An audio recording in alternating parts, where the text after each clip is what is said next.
नमस्कार। बिहार के प्रत्येक शहरी क्षेत्रों के लिए नगरपालिका अधिनियम बनाया गया है और ये माना जाता है कि प्रत्येक शहरी क्षेत्रों में संचालित होने वाले कार्यों का संचालन उसी अधिनियम के तहत होता है और उस नियम के उल्लंघन करने वालों के विरुद्ध कार्रवाई होती है। लेकिन जब उस नियम के बारे में चर्चा होती है और जो सासाराम शहर में कार्य संचालित होते हैं, दोनों में जो अंतर दिखाई पड़ता है, उस अंतर को देखने के बाद लगता है कि सासाराम शहर के लिए कोई कायदा कानून बनाया ही नहीं गया है और सासाराम शहर में जितने भी कार्य संचालित हो रहे हैं वो अपने तरीके से हो रहे हैं। लोग अपने तरीके से कार्यों का संचालन कर रहे हैं, कारण कि यहाँ पर किसी प्रकार का कोई कायदा कानून दिखाई नहीं पड़ता है। आप जब सड़क पर निकलेंगे तो जो भी ऑटो चालक हैं वो कहीं भी अपना ऑटो खड़ा करके सवारी उठाना शुरू कर देते हैं। बस चालक हैं वो पुल पर ही अपना बस पड़ाव बना देते हैं। जो सब्जी बेचने वाले लोग हैं वो सड़क के किनारे ही अपना ठेला करके लगाकर सब्जी बेचना शुरू कर देते हैं। और सबसे बड़ी बात है कि यहाँ पर जितने मांस बिकते हैं वो सब खुले में मांस बिकते हैं, चाहे मुर्गा का मांस हो, चाहे बकरे का मांस हो, चाहे मछली हो, सभी खुले में बिकते हैं। और इसका सबसे ज़्यादा असर वैसे लोगों पर पड़ता है जो मांसाहारी भोजन का प्रयोग नहीं करते हैं या मांसाहारी भोजन से दूरी बनाए रखते हैं। इस तरह के दुकान कहीं पर भी दिखाई पड़ जाएगा, चाहे वो मंदिर है, चाहे वो विद्यालय है, उसके इर्द गिर्द इस तरह की दुकानें दिखाई पड़ेंगी। और इस मंदिर या विद्यालय के बगल में संचालित होने वाले इस तरह की दुकानों का असर जो धार्मिक प्रवृत्ति के लोग हैं उन पर जो सबसे ज़्यादा दिखाई पड़ता है। आखिर इस तरह से क्यों किया जा रहा है? मैं कोशिश करता हूं कि जो यहाँ के नगर आयुक्त हैं उनसे इस बारे में जानकारी ली जाए या उनसे पूछा जाए कि आखिर शहरी क्षेत्र के लिए क्या नियम बनाए गए हैं। क्या किसी भी बस चालक को पुल के ऊपर खड़ा करके अपनी बस को खड़ा करके सवारी उठाने का अधिकार है? क्या किसी भी टेम्पू चालक को कहीं भी टेम्पू खड़ा करके सवारी उठाने का अधिकार है? या किसी भी ठेला चालक को अपना ठेला लगाकर सड़क के किनारे सब्जी बेचने का अधिकार है? या जो भी मांस बेचने का काम करते हैं, चाहे वो मुर्गा का मांस हो, बकरे का मांस हो, वो कहीं भी अपना दुकान सजा सकते हैं? इसी बारे में मैं यहाँ के जो नगर आयुक्त हैं, कारण कि जो काजल कुमारी मेयर हैं उनका नंबर तो मेरे पास नहीं है, मेरे पास उनका नंबर उपलब्ध नहीं है। उनके पति का नंबर मेरे पास है, लेकिन मैं कल कोशिश कर रहा था उनसे संपर्क करने का, उनसे संपर्क नहीं हो सका। इसीलिए मैं चाहता हूं कि नगर आयुक्त से इस मामले के बारे में जानकारी ली जाए और ये पूछने की कोशिश की जाए कि आखिर किस नियम के तहत यहाँ पर ये सारी चीज़ें संचालित हो रही हैं। देखिए, मैं अभी नगर आयुक्त यतेंद्र कुमार पाल को नंबर लगा रहा हूँ और कोशिश कर रहा हूँ कि इसके बारे में उनसे जानकारी लिया जाए कि क्या क्या नियम है, किस नियम के तहत यहाँ पर दुकानें संचालित हो रही हैं। मैं कोशिश कर रहा हूँ इसको, देखिए, निकालने की कोशिश कर रहा हूँ कि किसी तरह से नगर आयुक्त का नंबर निकाला जाए और उनसे इस बारे में विधिवत जानकारी ली जाए। कोशिश करते हैं नगर आयुक्त का नंबर। नगर आयुक्त, हाँ देखिए, नगर आयुक्त न्यू करके मैं नंबर सेव किया हूँ, यही वो नंबर है। इस नंबर को देखिए, जो नंबर मैं सेव किया हूँ नगर आयुक्त न्यू करके, ये यतेंद्र कुमार पाल जी का नंबर है। ये पता नहीं है कि सरकारी नंबर है कि प्राइवेट नंबर है, लेकिन जब पहली मुलाकात हुई थी तो उनके द्वारा यही नंबर शेयर किया गया था और उनके द्वारा बोला गया था कि आप इस नंबर पर बात कर सकते हैं। देखिए, मेरे द्वारा उनको कॉल किया जा रहा है, क्या उत्तर मिलता है उनके स्तर से, कोशिश करते हैं हम। देखिए, मेरे द्वारा कॉल लगा दिया गया है उनको और मैं कोशिश कर रहा हूँ कि उनसे बात किया जा सके। रिंग हो रही है।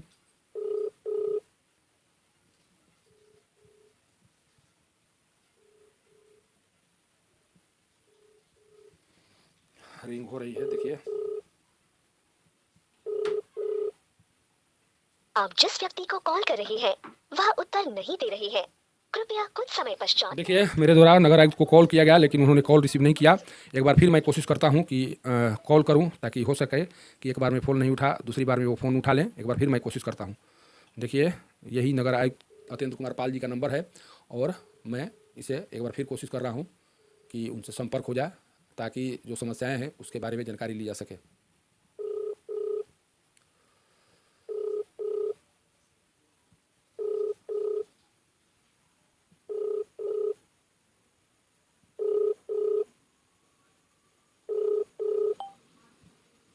आप जिस व्यक्ति को कॉल कर रही हैं, वह उत्तर नहीं दे रही है। कृपया कुछ समय पश्चात प्रयास करें। देखिए, यही वो नगर आयुक्त हैं यतेंद्र कुमार पाल, जिनको मैं 2 बार संपर्क करने की कोशिश किया, लेकिन दोनों बार ये मेरा फ़ोन रिसीव नहीं कर सके। हालांकि इनसे उम्मीद भी नहीं है, कारण कि जब ये मेयर काजल कुमारी का फ़ोन नहीं रिसीव कर सकते हैं तो हम लोग आम लोग हैं, हम लोग पत्रकारिता करते हैं और पत्रकारिता के दौरान जो भी कार्य करते हैं उस कार्य से शायद वो नाखुश हों, इसलिए भी फ़ोन ना उठा रहे हों। लेकिन ये माना जा सकता है कि वो किसी का फ़ोन नहीं उठाते होंगे। जब वो मेयर काजल कुमारी का फ़ोन नहीं उठाते हैं, जब एक बार आपको लाइव टेस्ट के द्वारा बताया गया था कि किस तरह से मेयर काजल कुमारी के फ़ोन को भी उनके द्वारा इग्नोर करने की कोशिश की गई थी। सोचिए, वो एक आईएएस अधिकारी हैं और आईएएस अधिकारी का रुतबा क्या होता है, वो आम लोगों को किस तरह से समझते हैं, या आम लोग उनकी नज़रों में क्या महत्व रखते हैं, आप जानते ही होंगे। एक आईएएस अधिकारी होने के नाते आम लोगों से उनका विशेष लगाव नहीं होता है, इसलिए वो इस तरह के फ़ोन उठाना मुनासिब नहीं समझते हैं। जब काजल कुमारी का फ़ोन वो नहीं उठा सकते हैं, जो यहाँ के चेयरपर्सन है, तो फिर आम लोगों का फ़ोन वो कैसे उठाएंगे? और जब फ़ोन ही नहीं उठाएंगे तब उनसे समस्या के बारे में जानकारी क्या ली जाएगी? सोचिए कि सासाराम शहर में किस तरह से कार्य चल रहा है, किस तरह से कार्यों का संचालन हो रहा है।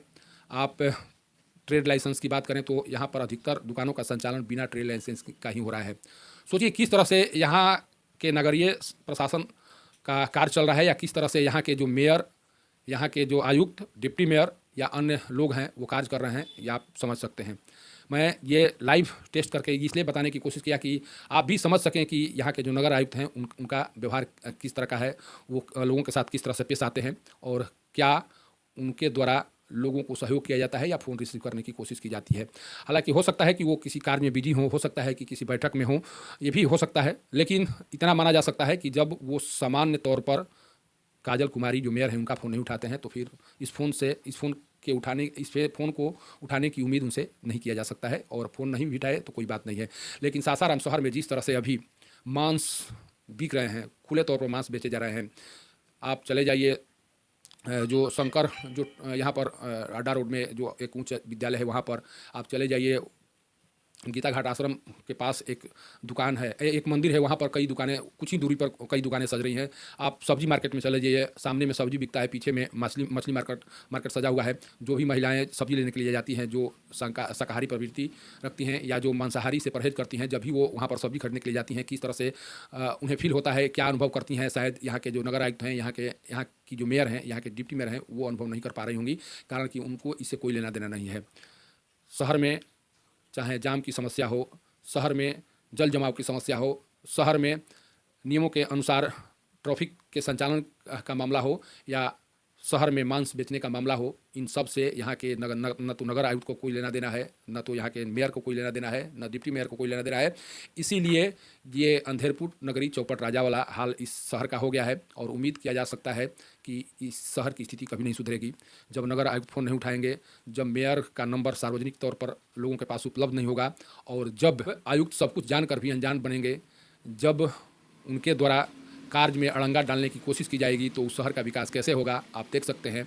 मैं कुछ तस्वीर आपको दिखाने की कोशिश कर रहा हूं, और उस तस्वीर को देखकर समझिए कि सासाराम शहर में किस तरह से कार्यों का संचालन हो रहा है, किस तरह से दुकानें संचालित हो रही हैं, किस तरह से नियमों का उल्लंघन किया जा रहा है, और किस तरह से जो भी अधिकारी और प्रतिनिधि हैं वो हाथ पर हाथ धरे बैठे हुए हैं।